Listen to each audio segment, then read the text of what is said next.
Olá, meus caros, aqui é acerca de dar o dízimo, mas de uma maneira diferente, metafórica, simbólica. Vai deixando seu like, se porventura não é inscrito no canal, se inscreva. Meus caros, antes de nós falarmos acerca propriamente desse dízimo que eu quero aqui salientar, vamos dar então aqui algumas pinceladas bíblicas acerca do dízimo na palavra do Senhor, menção na mesma.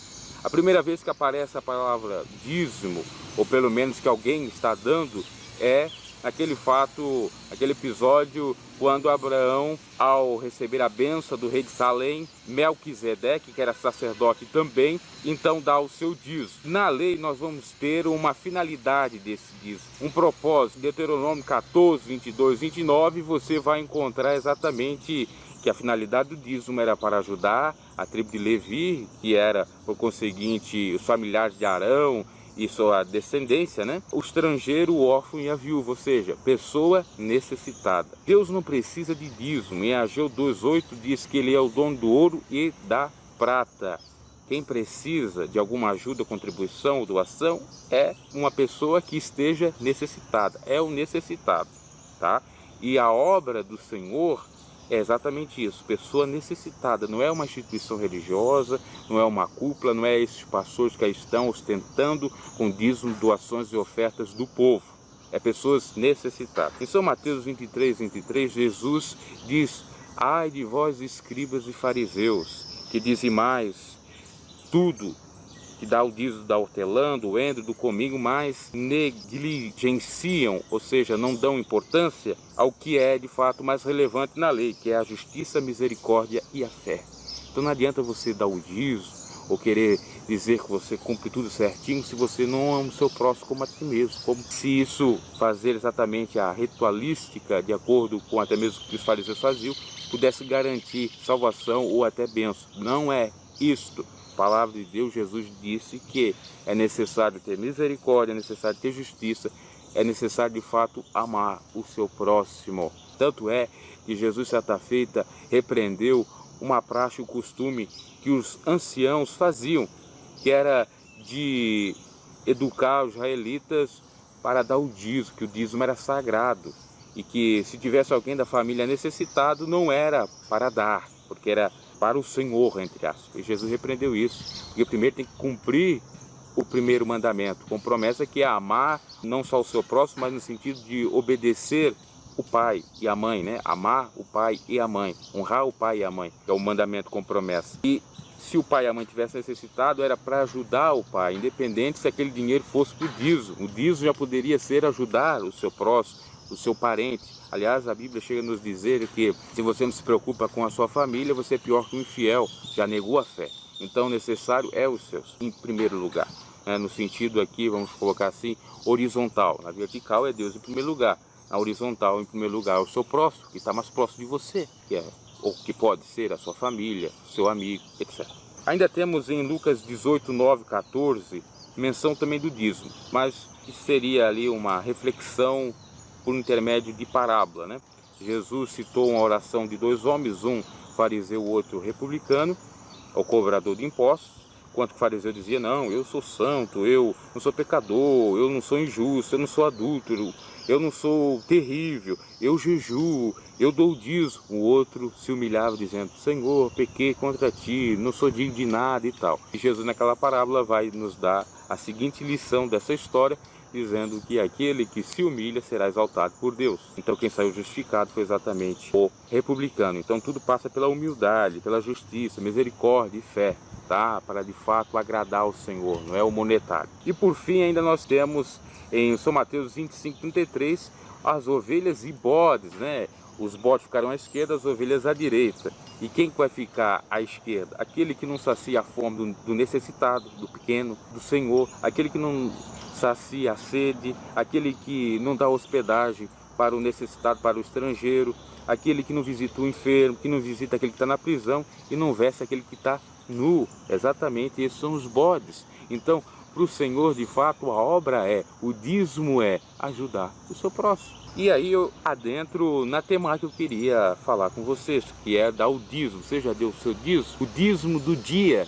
Qual é o dízimo do dia? É exatamente você pegar 24 horas do seu dia, dízimo é a 10ª parte de 24 horas é 2 horas e 40 minutos. Então você tem dedicado esse momento para o Senhor, não necessariamente em ajudar o povo com algo monetário, os necessitados, mas meditando na palavra de Deus, orando, falando do amor dele para quem necessita, dando um ombro amigo, ajudando no que for necessário, não necessariamente, como já disse, em dinheiro, mas nesse contexto aqui das ovelhas, né? Se está precisando de veste, dá veste, está precisando de visita, porque está enfermo, visitar, está na prisão, visitar, se está necessitando de comida, de bebida também. Nesse sentido, é uma dedicação à obra que é pessoas, não é instituição religiosa. E é isso que nós temos que aprender. Esse é o verdadeiro dízimo simbólico, que o povo de Israel também fazia isso. O povo de Israel dava dízimo, como já falamos aqui, das hortaliças, dava dízimo das vacas, dava dízimo de comida. Quando não dava, vendia, dava daquela venda, dava dízimo do 7º dia, do mês 7º, de 7 anos, ou de 3 anos. Enfim, tinha toda uma fórmula de dar o dízimo. Não era só aquela clássica, não, você tem que ir lá dar cada final de um mês. Aliás, isso nem existe, cada final de um mês e dar um dinheiro. Não, o povo israelita não procedia dessa forma. Ele dava aquilo que era para a necessidade. Por exemplo, a tribo de Levi precisava de comida, eles iam lá e levavam comida para a tribo de Levi ou para os necessitados. Era assim que funcionava. A instituição deturpou todo o conceito de dízimo, deturpou tudo. E, respondendo aquilo que eu ia falar acerca de ser obrigatório ou não, mesmo em Israel não era obrigatório. Era uma lei, uma imposição, obviamente. Mas passava pela livre, espontânea vontade, e se a pessoa não pudesse ajudar, ela não ia ajudar. Ela não ia ser condenada por isso. Diferentemente do que hoje as instituições fazem. Se você não dá o dízimo, por exemplo, você não pode pregar, você não pode fazer nenhuma tarefa ali na própria instituição. Eu passei por esse exemplo. Agora, às vezes esses pastores que estão aí sustentando com os dízimos do povo, eles nem dão dízimo também. É muita hipocrisia nisso aí. Então o que nós temos que fazer, de acordo com isso que eu acabei de trazer aqui, as falas de Jesus, é exatamente dedicar ao Senhor 2 horas por dia, já está de bom tamanho. Você pode dedicar ao Senhor no seu trabalho, pensando nele, pelo menos alguns minutos, se não dá para fazer essas 2 horas e 40 minutos, mais alguns minutos.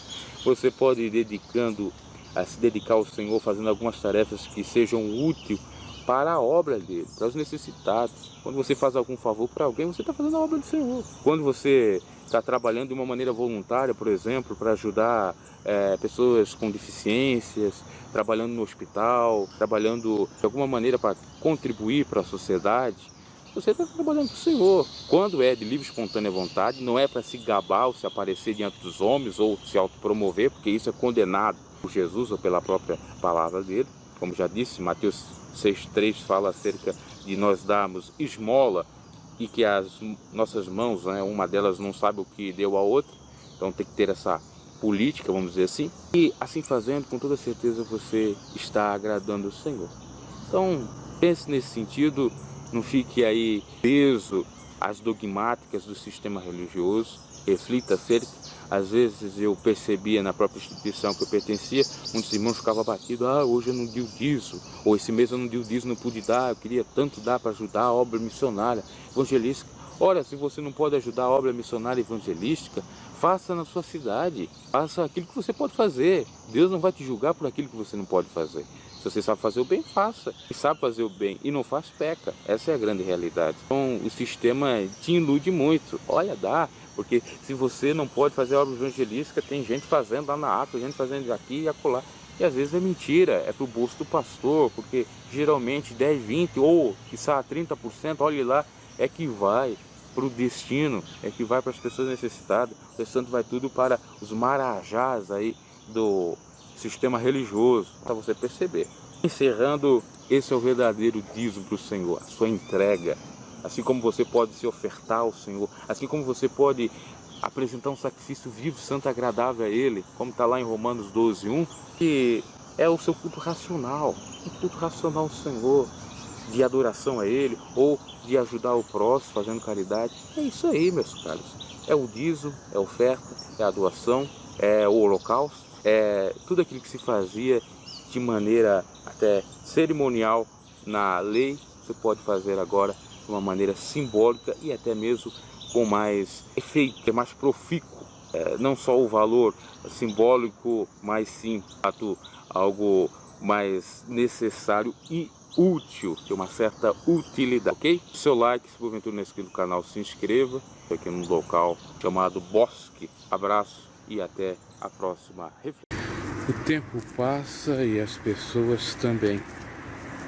Lamentavelmente, nesse final de semana, faleceu um conhecido da minha pessoa, me tratou super bem nas vezes que tive contato com ele, inclusive vem a ser o próprio sogro da minha prima, e eu sinceramente não imaginava que ele ia tão cedo e me pego de uma maneira desprevenida. Essa pessoa não fazia mal para ninguém, na verdade, né? Eu creio assim, ainda que tivesse seu negócio, que pudesse de alguma maneira prejudicar alguém ou alguém pensasse assim, mas creio que não. Mas pra gente parar para analisar, vai o bom, vai o ruim, vai com a idade de jovem, vai com a idade meia-idade, vai na terceira idade. Nós estamos aqui de passagem e é duro a gente entender às vezes isso. O tempo passa e nós passamos também. Não passamos pela morte, passamos pela idade, vai se avançando. A única coisa que não passa é a palavra de Deus. Passa os céus e a terra e a palavra dele não há de passar, como disse Jesus. O restante passa em um rapto de milésimo de segundo, do nada vira pó. Na realidade torna-se pó, retorna ao pó de onde veio. Deus conforte os entes queridos desse conhecido que eu já citei, já falei com alguns parentes dele, um parente dele, e a reflexão é: adianta briga, contenda, avareza, adianta competição? Mas lamentavelmente você não pensa nesse sentido. Às vezes a gente, no calor da hora, também não pensa. Olá, meus caros, vamos comentando sobre algumas coisas aqui, falando umas temáticas mais melhores, não tão densas, complexas e divide opiniões, apesar de eu ter vários vídeos nessa pegada, nessa levada, mas não dão tanta repercussão assim. O que o povo gosta é aquilo que você já sabe, não é de palavra. Curioso é ver aqueles que não vê o vídeo que eu falo de palavra, dizer que eu não prego a palavra. Tudo bem. Bom, vamos falando da palavra do Senhor, de uma coisa interessante referente à casa de Deus, casa de oração e reunião em casa. Muitos que desconhecem a palavra do Senhor porque não leem, acham que a igreja primitiva era feita em templos, era feita de templos. A igreja primitiva, ela se reunia em templos. Eu já fiz um vídeo, está lá na playlist Lendo e Pregando, do livro de Filemão, que fala claramente que se reuniu em casa e converteu-se alguém ali, e os familiares do convertido e o convertido se reuniam ou congregavam. Aí vem essa velha discussão, congregar ou não congregar. Estando em casa, reunido em oração, buscando a Deus, já é uma forma de congregar. Falando de Deus, como estou falando aqui, que eu não estou falando do diabo, não estou falando aqui mentira, falando a palavra de Deus que é a verdade, ou dela. Estamos aqui congregando, estamos aqui comungando da mesma fé, do mesmo amor, do mesmo pensamento cristão, não é verdade? Lá no meu outro canal, recebi os comentários Referente àquele vídeo do Augusto Nicodemos, que disse que determinadas igrejas não são consideradas igrejas, ou não devem ser consideradas igrejas, faz um desserviço ao Evangelho, e ele ter dito também que, em alguns casos, até é necessário que as igrejas não abram. Deu aquela polêmica, muitos canais falaram, aliás, muitas pessoas falaram nas redes sociais sobre esse caso, e no meu canal é diferente. Vinha alguém que é contra o posicionamento do Augusto Nicodemos, que eu concordo, é um pensamento equilibrado, e contra mim. Aí lá, obviamente, que eles desconhecem que eu fui pregador, sistema religioso, desconhecem o modo como eu me converti e começaram a atacar. Tirando essa tretinha de lado, comentando pelo lado correto, como as pessoas em pleno século XXI ainda têm o pensamento retrógrado de achar que se eu não estiver dentro da cacholinha, do quadradinho, na instituição CNPJ, se eu não estiver ali daquilo que a gente pode chamar até de empresa, eu não estou bem com Deus, eu não sou salvo, eu não sou redimido. Outra coisa, acho que para Deus salvar precisa daquilo. Não é o Espírito Santo que convence o homem e a mulher de todo pecado. É a igreja, é as quatro paredes, é a cúpula. Por isso que nós temos muitos falsos cristãos dentro dessas denominações, porque é só aparência, não existe essência. Porque o verdadeiro convertimento é da parte do Espírito Santo, que convence o homem e a mulher do seu erro, ele abandona, e ele luta contra o pecado, e ele luta para viver uma vida em plena comunhão com Deus, amando a Deus sobre todas as coisas, próximo a si mesmo. Eu já disse aqui inúmeras vezes no canal que eu não aceitei Jesus, eu não me converti dentro da instituição religiosa, eu me converti fora da instituição. Me converti na rua, eu já tinha alguma influência, obviamente, mas o Espírito de Deus me convenceu na rua. Assim como eu já vi histórias lindas, maravilhosas, por exemplo, Mário Persona. Onde que Deus converteu o Mário Persona? Converteu ele na faculdade. Deus falou com ele através dos livros, através de ele ter lido a Bíblia. Deus falou com ele. Tantos e tantos outros casos de pessoas que tiveram convertimento em casa, no hospital, na rua, lendo a palavra, sem precisar de alguém estar pregando. Ah, mas Jesus disse para ir e pregai. Sim, ninguém está combatendo a pregação, pode pregar à vontade. Mas só que não adianta você ficar pregando ou achando que é só por intermédio da pregação que as vidas vão ser salvas. Se o Espírito Santo não estiver ali interferindo, se o Espírito Santo não estiver naquela causa, nada acontece, é coisa meramente humana. A salvação não depende de pregação, depende da pessoa aceitar a verdade que o Espírito Santo usa alguém e se convencer. Porque também a Bíblia diz: eis que estou à porta e bato, se abrires essa porta, que seria a porta do coração, então eu serei contigo e tu comigo. Jesus falou isso. A gente pode usar como base para o Espírito Santo estar batendo a porta. Se abriu. Não é por força, não é por violência, não é a base da porrada. Se abriu, ok. Se não abriu, não ok. E tem gente que abre a porta por um instante, ou só um pedacinho. E por isso que nós temos aí vários tipos de cristãos. Uns bem convertidos, outros não tão convertidos. Outros apenas experimentando, vivendo uma vida de brincadeira, de experimento. Essa é a grande questão. Então, os que advogam para que as igrejas estejam abertas, na realidade eles querem que continue aquele sistema. Não é aquele sistema para ganhar almas, mas aquele sistema para ganhar dinheiro. Essa é a grande realidade, porque eles não fazem nada de graça. Mas só que Jesus disse: de graça recebeste, de graça dai. Nós, quando alcançamos a misericórdia do Senhor, foi de graça. Eu paguei alguma coisa para o Senhor me salvar, para o Senhor me convencer dos meus erros, para o Senhor me dar saúde, para o Senhor me dar bênção? Não, não paguei nada. Só me humilhei diante dele, pedi perdão e aceitei a Cristo.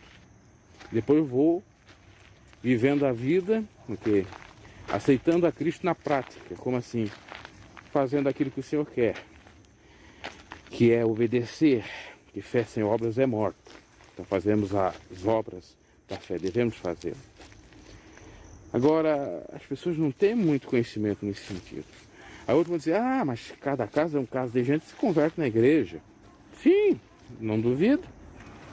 Mas, no entanto, não quer dizer que é a igreja que salva. Não quer dizer que é só na igreja que tem salvação, que é só lá que o Senhor fala com as pessoas, ou recolhe os oprimidos. Aliás, nós temos trabalhos sociais que alcançam vidas, que às vezes não tem nada a ver com questão propriamente de igreja.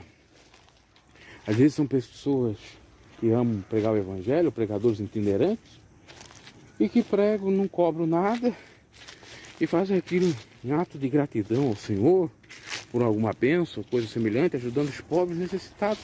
E vocês acham que Deus não vai salvar ali? Que Deus não vai aceitar aquela ação em benefício do necessitado? Sendo que o próprio Jesus disse que aquele que der, em que seja uma água, um discípulo do Senhor, ou, em outras palavras, ajudar algum dos pequeninos com um copo d'água, não vai ser impedido de ter salvação, ou melhor dizendo, Deus vai analisar, Deus vai ter misericórdia e pode salvar? Pois é. Mas continua essa velha discussão, congregar ou não congregar na igreja tijolada, de tijolos, congregar ou não congregar. A igreja primitiva não congregava em templos, era em casa. Quando não era em casa, era na rua. Quando era na rua, era em desertos, em montanhas, em vales, em cavernas, em lugares longínquos. Pensar sobre. Então quer dizer que a igreja primitiva não era uma igreja cristã porque não tinha templos, porque não era uma igreja institucionalizada, criada a partir do CNPJ e a partir da validade ou da convalidade por parte de uma autoridade estatal, do Estado. Isso ocorreu lá depois de 313 anos, ou em 313, na época de Constantino. Só aí que a igreja realmente valeu? Só aí que a igreja realmente esteve com o Espírito Santo? Negativo. A igreja esteve mais Espírito Santo, mais honesta, mais sincera, repartindo os bens, não tinha necessidade, vivia numa só fé, no só amor. Era na época, antes de Constantino, de 313. Ok, meus caros? Então pensai acerca. Está aí esse comentário. Deus salva como Ele quiser. Inclusive pode falar com uma pessoa através de um sonho, ela se despertar, como já teve até casos, e aceitar o Senhor e ser salva. A salvação está nas mãos do Senhor. E Ele vai dar oportunidade para todos. Se não tem um pregador para pregar, vai ter um sonho. Se não tem um sonho, vai ter um despertar do Espírito Santo de alguma forma, alguma maneira. Deus trabalha. Operando Deus, quem impedirá? E Deus opera inclusive para salvar vidas. Deus é Deus de misericórdia. Não tem prazer na morte do ímpio. Ou isso tudo que está na Bíblia é mentira. É essa verdade que a gente tem que pensar sobre. E Deus não mandou criar templos, denominações, principalmente para deixar lideranças milionárias em contrapartida do povo necessitado, sem o que comer, sem o que beber. Pensai sobre. Se é para congregar, a gente deve congregar sim. Mas a congregação não se diz respeito a quatro paredes, ou placa de igreja, ou igreja CNPJ. Não. Negativo. A igreja do Senhor é uma igreja invisível, irrepreensível. É o corpo de Cristo. O corpo simbólico de Cristo e nada mais. Tanto aquele que está lá dentro do templo sendo honesto ao Senhor vai ser salvo, como também aquele que está fora sendo honesto. A questão é, se amam ou não amam a Deus sobre todas as coisas? Se amam ou não amam o próximo sobre tudo, aliás, como a si mesmo? É isso. É simples na teoria, na prática não é tão simples assim. Mas na teoria é simples. Só duas coisas que temos que fazer. Mas como é difícil, hein? Como é difícil desprendermos ou se desprender de crendice, de religiosidade, sistema religioso, de usos e costumes, de brigas, Como é difícil o ser humano se desprender de idolatria, fanatismo, alienação a pastores, a padres, a instituições religiosas. É difícil. Mas uma hora o povo vai acordar. Deus está usando aí os profetas, que são os que pregam. Não aqueles que andam dizendo que Jesus vai vir amanhã, depois da manhã. Usa aí os jumentozinhos, as mulinhas. Pode ser eu, inclusive. Para o despertamento do povo. Porque tudo tem um propósito. E o povo não dá ouvido. O que a Bíblia diz? Quem tem o Espírito, na realidade, ouça o que o Santo Espírito diz às igrejas. Quem tem o Espírito de Deus, ou quem é sensibilizado, compreende essa verdade. Os que não compreendem isso vão continuar a estar brigando aqui comigo, falando besteira, me condenando ao inferno, não são deuses, não entendendo o propósito do canal, atacando. Enfim, como muitos já sabem, graças a Deus que a gente tem um público aqui que a maioria compreende o que eu digo. Críticos sempre vão existir, assim como existiam os críticos de Jesus, porque Jesus não pertencia à religião judaica, Jesus criticava a religião dele próprio, nasceu como judeu, mas não ficou. Aliás, ele nasceu e morreu como judeu, mas ele, do ponto de vista da religião, o que ocorreu? O que ocorreu? Ele nasceu na religião, mas não morreu na religião dele. Diferente de muitos aí, somente a gente ouvia falar, os católicos, uma vez católico, para sempre católico. Jesus nasceu no judaísmo, mas não morreu no judaísmo. Criou um novo paradigma ou uma nova religião, entre aspas. Olha a diferença. Assim como existe crente também, uma vez dessa igreja, por exemplo, essa igreja, o que? Você quer ficar lá, fique.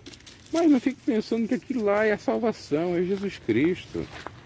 Que aquele teu uso e costume vai te levar do céu e aquele que não usa ou não faz jus do teu uso e costume, vai para o inferno. Abraço e até a próxima. Olha só, quando eu digo que a Igreja Católica está copiando a evangélica católica, a evangélica copia na idolatria e às vezes também na ordem hierárquica, administrativa, eclesiológica, eclesiástica e tal. E a senhora católica copia os macetes que dá certo da evangélica, seja no estilo da pregação, do louvor. Aqui na cidade, acho que é nesse mês mesmo, tá para rolar um evento para arrecadar fundos, e você vê nas mensagens tudo que nem evangélico. Você vê que nem utiliza a palavra reza. Venha orar conosco, louvar a Deus. Tá assim, eu não fui procurar nada, veio como um patrocínio no Facebook, a divulgação para mim. O nome do evento é Luau de Misericórdia. Igual eu coloquei aqui no canal, que tem um Luau dos Adoradores, se faz na praia lá, um evento evangélico, eu já vou com essa pegada. No interior, na cidade onde resido, e que na realidade, como a gente sabe toda a história, esse local, que é o local do descanso do finado Padre Léo, da Canção Nova, foi doado pela família Gomes a pedido da família Duarte. Então é a igreja dos Gomes Duarte, igreja católica dos Gomes e Duarte ali. E vão lá cultuar os restos mortais do Padre Léo e outras coisas mais, que é um santo, né? Se o padre agora, padre não, papa, canonizar ele, beatificar ele, aí é o santo a ser adorado, salvar todo mundo na terra, a interceder diante de Deus.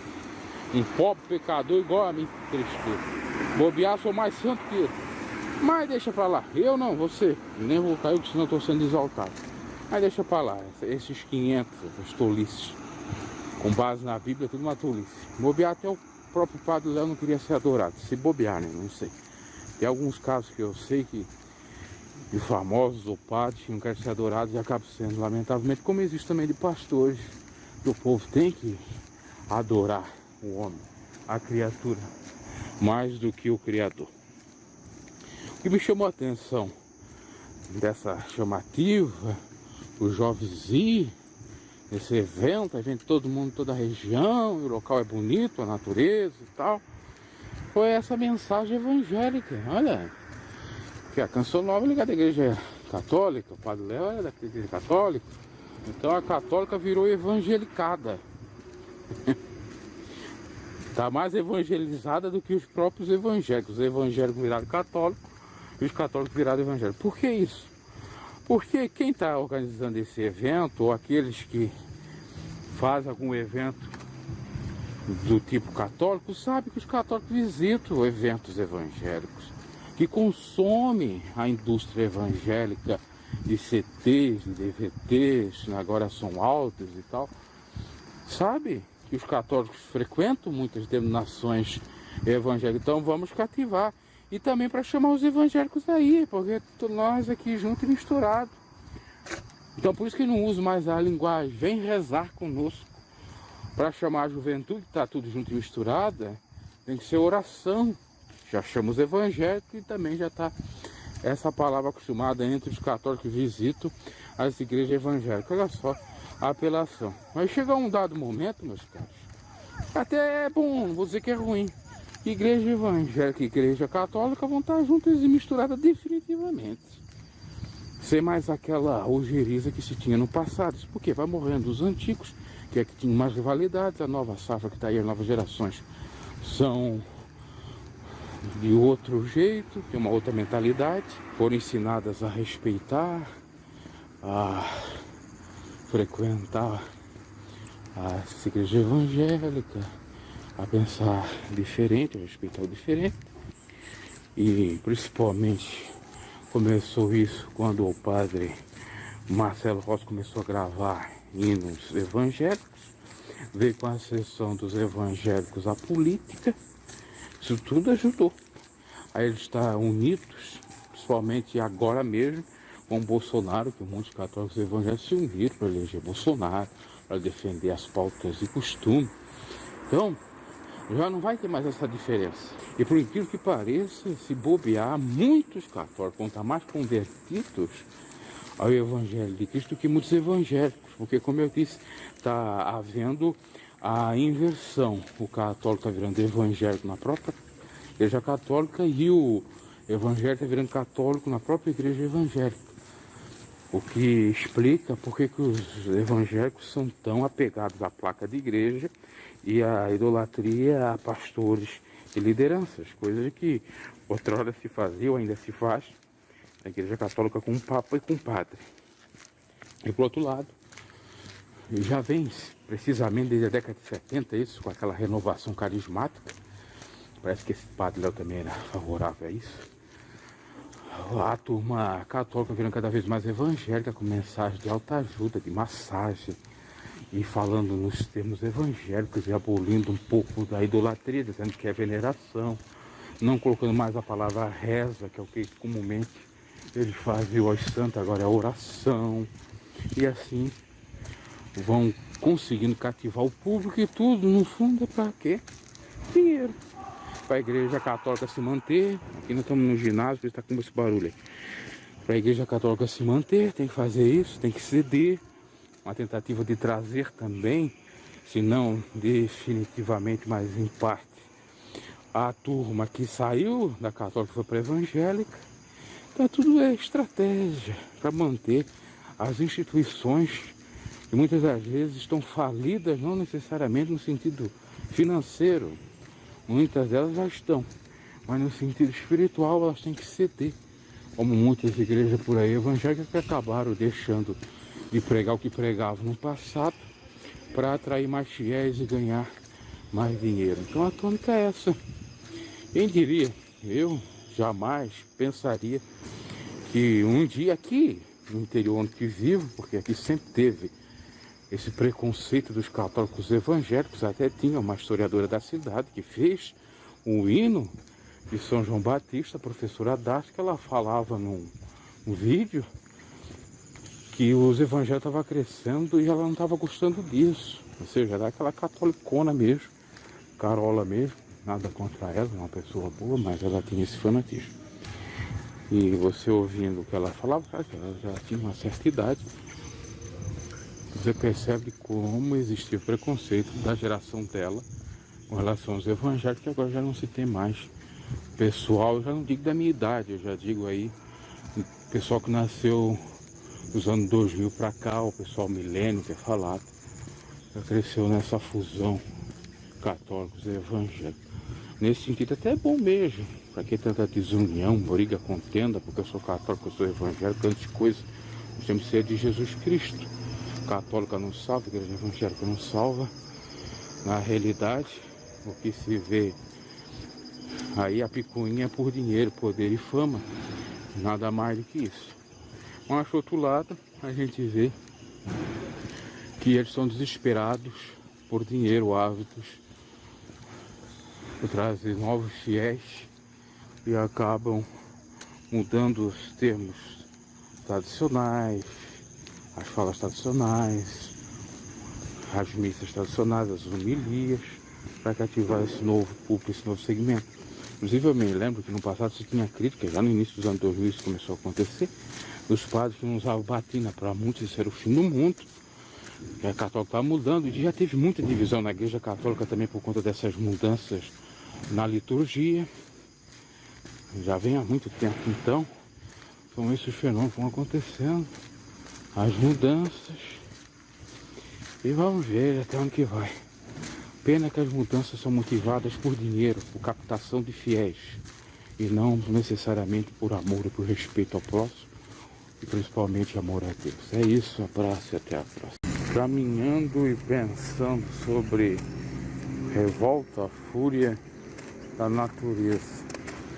Se a gente se irrita por qualquer dissabor, imagina a natureza por tantos dissabores, por tanta poluição, por tanta degradação, por tanto ataque do ser humano a ela. Coloque isso, Deus está acima da natureza também, se ele não tem uma certa, nem vou dizer fúria, mas no mínimo indignação com tudo isso, ao ver as suas criaturas se autodestruindo, destruindo o mundo, simplesmente porque querem. Por isso que muitas das vezes a gente tem catástrofe, por isso que muitas das vezes a gente tem aquela que é chamada de fúria da natureza em vários aspectos, seja enxurradas, em temporais, em raios. É para pensar um pouco. Pessoas se acusam do que elas são. Se a pessoa é má, perversa, comete as obras carnais, ela vai dizer que é o outro que faz. Ela não, ela é santa. Ela é Imaculada Conceição, ela inverte toda a lógica. Faz uma ginástica mental para que as pessoas acreditem na falácia dela. Você vê a santa. Ela diz que foi vítima de perseguição e queria acabar com ela. E ela estava na defesa da sã doutrina. Ela inverte toda a lógica. Quem estava fazendo perseguição era ela, as pessoas verdadeiramente de doutrina, a doutrina bíblica. E quem estava sofrendo é aqueles que estavam defendendo a verdadeira doutrina e pregando a verdade, que ela é opositora nesse sentido. Engana bem enganado os fãs, para que eles não percebam o pecado, a iniquidade do adultério dela. E se bobear, ainda ela vai dizer que o inocente está cometendo adultério, não é ela. E o que acontece com ela é calúnia, injúria, difamação. Então, meus caros, veja só, tome muito cuidado com a inversão de valores, a inversão de lógica, de papéis, que aí está. E muitas pessoas, como eu estava dizendo no início do vídeo, que falam alguma coisa sobre você ou sobre determinada pessoa que esteja certa no caminho correto, essas pessoas é que estão cometendo esses pecados. Aquela lógica que se pregava no passado, que quem prega contra o adultério não está no adultério, quem prega contra a mentira não está na mentira, quem prega contra o assassinato não está assassinando pessoas, é falaciosa. Porque tem gente que prega e eu não tenho essa coragem. Eu procuro ser o mais honesto, mesmo tendo falha dessa. Mas tem gente que tem a cara de pau de pregar contra adultério e tá no adultério. De pregar contra todo tipo de pecado e está pecando de uma maneira contumaz, com prazer mesmo e meio que constante. E não está nem aí com a repercussão que pode acontecer. Até porque tem uns advogados, tem isso, tem aquilo.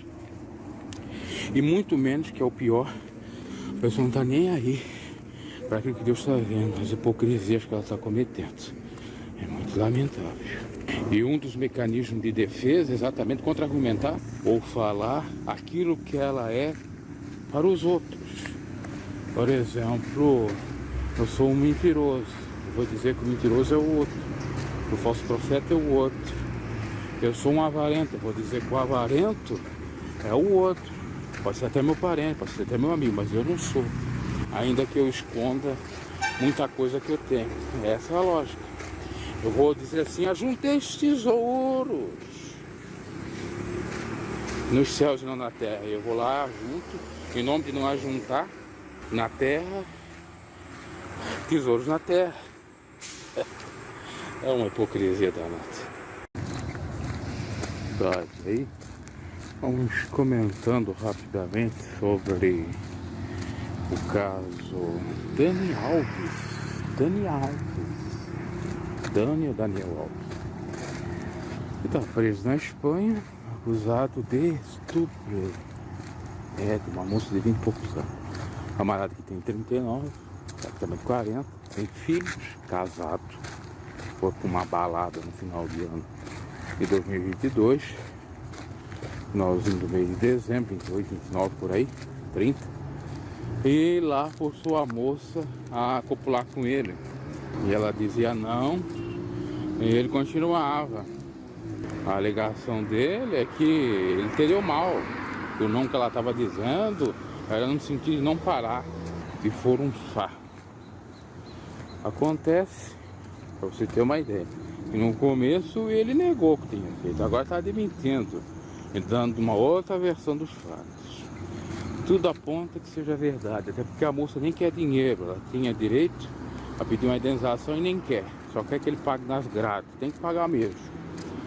Camarada que só foi para a seleção por conta da panelinha na CBF, comissão técnica, colocaram ele lá para ser o experientezão que ia dar moral para os jovens, ficou só no banco de reserva, nem fez nada. Tinha tantos outros jogadores na lateral direita para convocar, Copa do Mundo convocaram ele. Então, o sujeito, valendo da fama dele, jogou no Barcelona, jogou em grandes clubes, São Paulo, que ele ia se livrar. Na realidade ele estava jogando ultimamente no México, um time lá desconhecido. Mas na Espanha não teve chorumela. Ele quis fazer algo parecido ao que o Robinho fez. Não adiantou. Inclusive a juíza do caso sabia que ele podia fugir, já imediatamente pediu a prisão dele.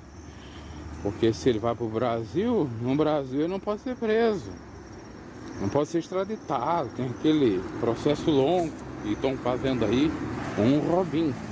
O Robinho que foi condenado a 9 anos de prisão em todas as instâncias.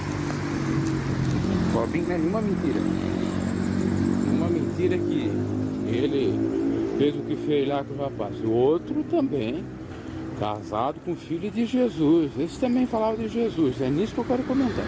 Como é que o camarada que se diz de Jesus, que se diz de Deus, faz uma safadeza dessa? Como é que o camarada que diz que é de Deus, de família, ou que tem família, faz isso? Não é uma hipocrisia? É. E outra, eles usam do poder que eles têm, da fama, para fazer o que bem entendem. E acham que vão resolver tudo à base de dinheiro. Não é bem assim. Funciona pelo menos em outras nações. Na Europa, se fosse no Brasil, ficava ela por ela, molhava a mão lá de alguma autoridade. Mas a justiça fora não funciona assim, não é tão corrupta, ou não é corrupta como a do Brasil. Pra vocês terem uma ideia, um neto jogador do Corinthians, também da seleção, rasgou o verbo contra esse Daniel Alves, dizendo palavras fortes, que ele era um estuprador, tinha que ficar atrás das grades mesmo, se ralar.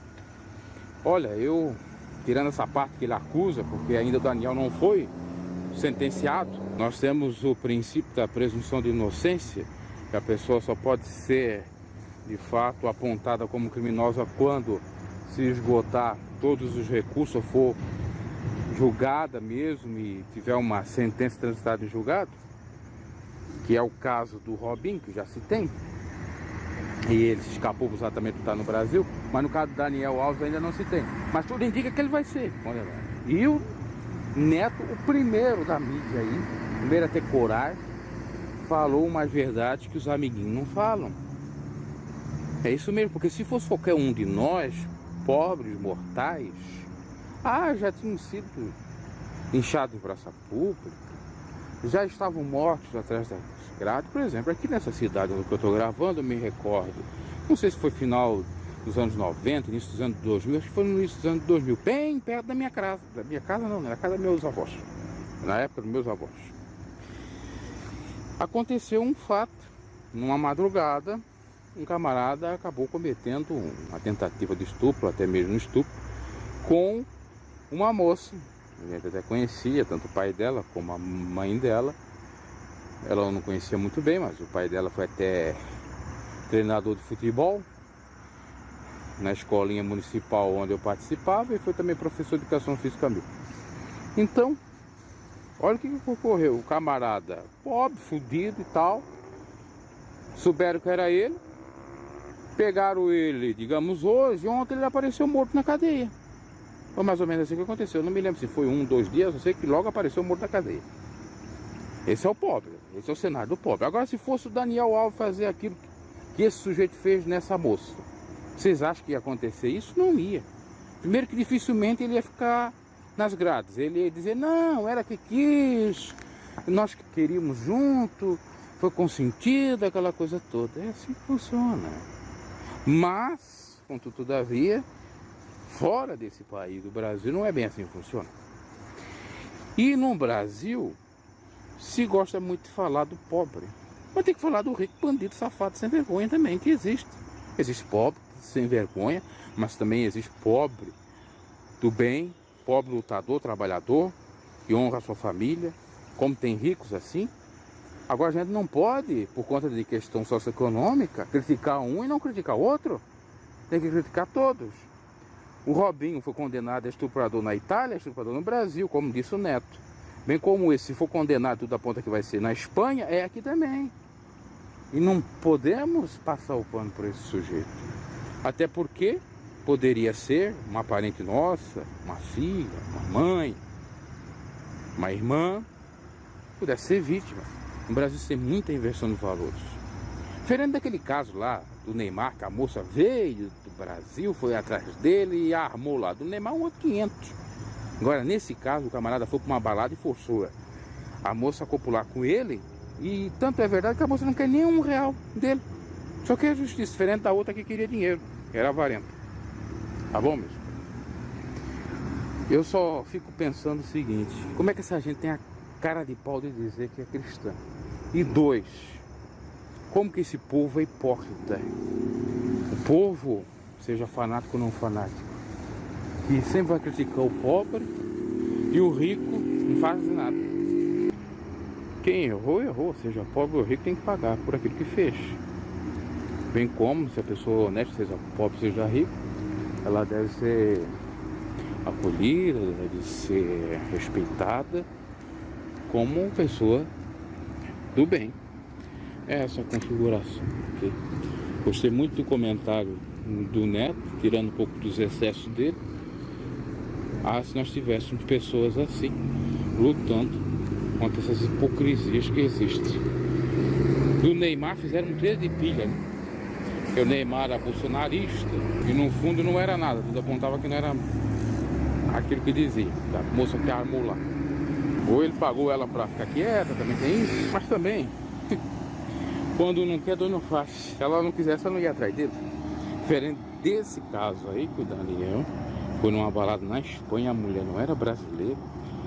Ela não queria nada com ele e ele que forçou a andar com ele. Ela andar com ele, tá? É assim que funciona. Não vamos parar e não vamos de maneira alguma passar pano para nenhum erro aí. Essa é a configuração que se deve fazer, né?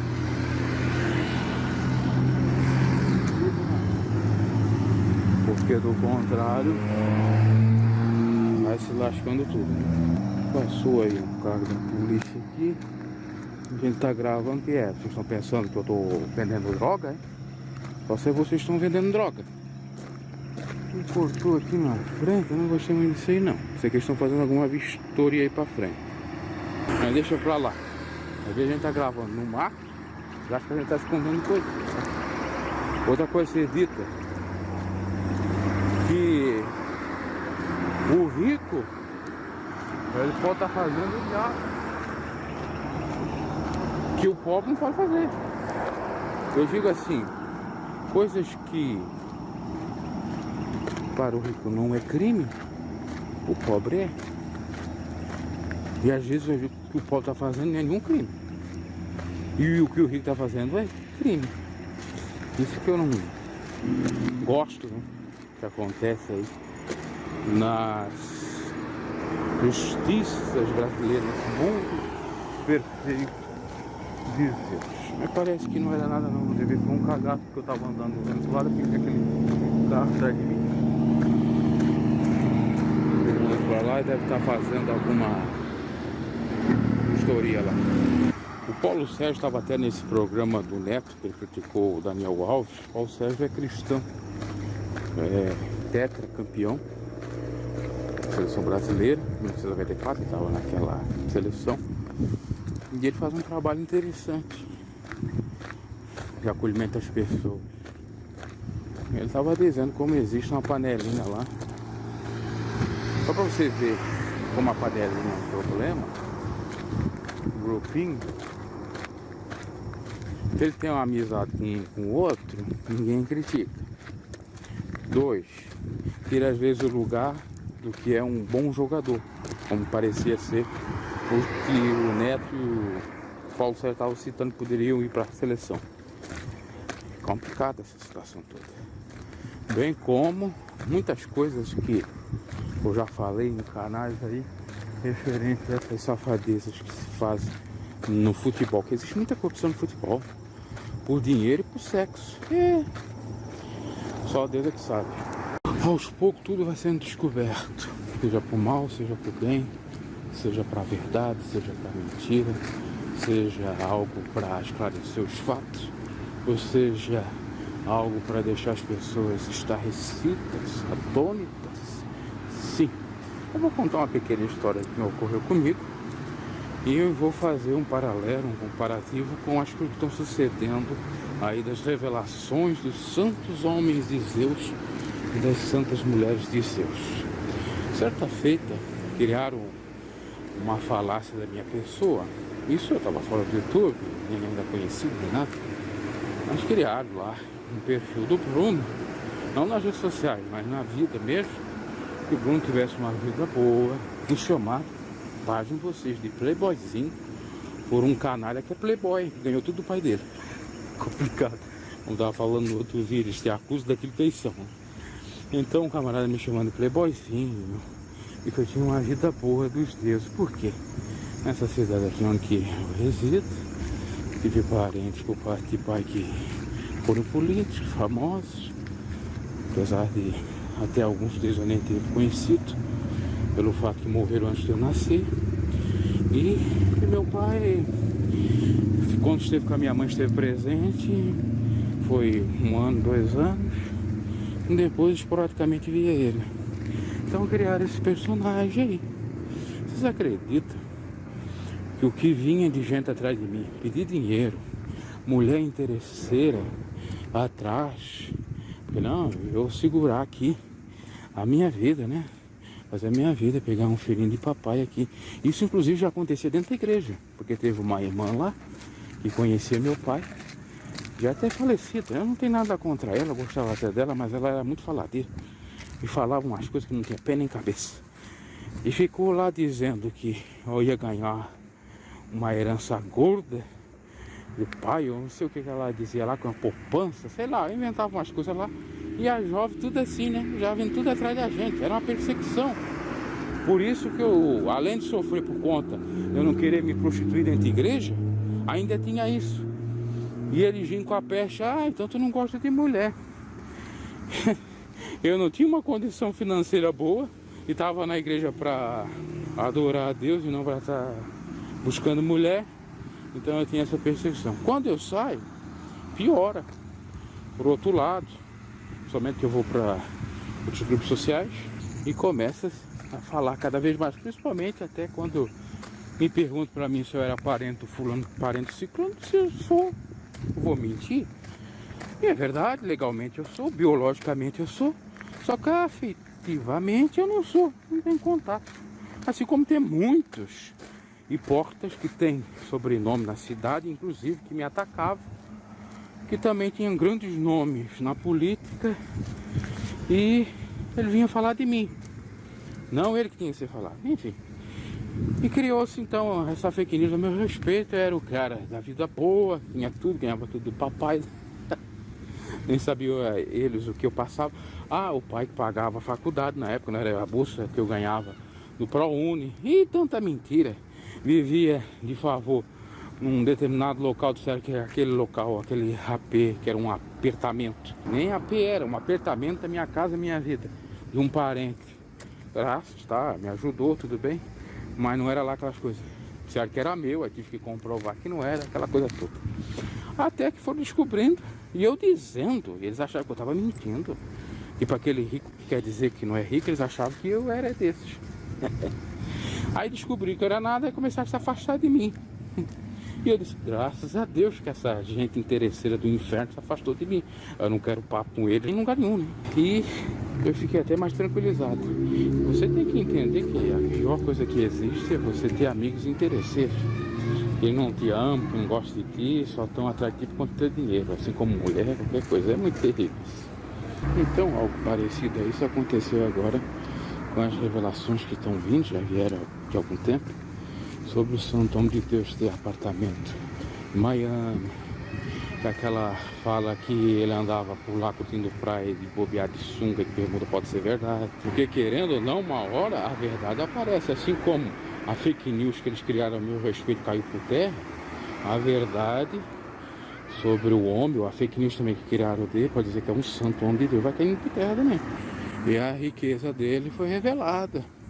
Os mais de 80 milhões de herança, os carros, as mansões, os prédios. Só não acorda quem é cego, quem é tolo, com relação a propriamente ao patrimônio da pessoa. Eu, por exemplo, fui um que estava enganado, que achava que o camarada, santo missionário de Deus, não era avarento. E tanto ouvi as pregações dele, está em reuniões com ele mesmo dizendo, a gente ouvindo. E aquela imagem que ele passou, uma pessoa santa, pietosa, e não era bem assim. Eu mesmo em São Paulo vi ele com o carrão dele que aparece no meu inventário, e eu fui estranhando aos poucos as coisas, eu fui entendendo que tinha alguma mentira por ali, né? Então, meus caros, como diz a palavra de Deus, Deus não quer nada às escondidas. Nada fica em oculto. A minha avó dizia uma expressão interessante, que a terra não quer nada encoberto. Em outras palavras, Deus é que não quer nada encoberto, que Deus que é o dono da terra. E é a verdade mesmo. Seja para o nosso bem, seja para o nosso mal, Deus revela tudo e é maravilhoso você estar na verdade. Porque estando na verdade você não tem nenhum dissabor. Do contrário, se você estiver na mentira, a hora que ser desmascarado, a hora que você for desmascarado, a hora que a máscara cair, vai pesar muito. Ele vai te humilhar bem humilhado. Como tem ocorrido aí com os santos homens. Diz, eu não brinco com Deus. Não seja um mentiroso, um hipócrita, um falso, porque uma hora a tua máscara vai cair. Essa é a realidade. Não faça mal para o próximo, porque uma hora o mal vai vir sobre você. Tudo que o homem semear, ele vai colher. A Bíblia diz que aqueles que preparam uma cova vão cair nela. Você que prepara uma cova para o seu suposto inimigo, que na realidade nem é inimigo, você tem inveja dele. O seu verdadeiro inimigo é a inveja, a obra carnal que você tem que se libertar. Ou qualquer outra coisa que você faça de mal ao trem, a Deus, você vai receber de volta mais cedo ou mais tarde. Aquele mal virá sobre você. Não brinque. Tente ser o mais honesto possível. Porque se às vezes o próprio justo sofre, imagina o ímpio perverso, o que não confessa os seus pecados, o que vive de engano. A Bíblia diz que aquele que anda de engano não permanecerão na congregação dos justos. Tanto no sentido de dizer que vão ser desmascarados, como que também pode ser que eles nem ganhem a salvação, e nem tenham a salvação das suas próprias almas. Ok, meus caros? Então você vê no meu comparativo, a fake news que foi derrubada contra mim me trouxe alívio, fiquei feliz, porque eu nunca criei uma mentira dessa. Foi o que criaram maldosamente para me impedir de muitas coisas, emprego, dizendo assim que eu não precisava nada porque eu tinha uma vida melhor que a dos outros. Depois que eles viram que eu não tinha nada, começaram a inventar outra mentira. A mentira de não querer nada com a vida. E assim foi sendo. Mas Deus sempre pelejando, dando a vitória para os seus. Sempre os meus inimigos, ou o diabo que usava eles, sendo envergonhados. Assim acontece com o servo de Deus, com a serva de Deus. E com aquele hipócrita, ou sem vergonha, acontece o contrário. Vergonha. Abraço, até a próxima. Quando você em Deus deposita sua fé, fé em Deus.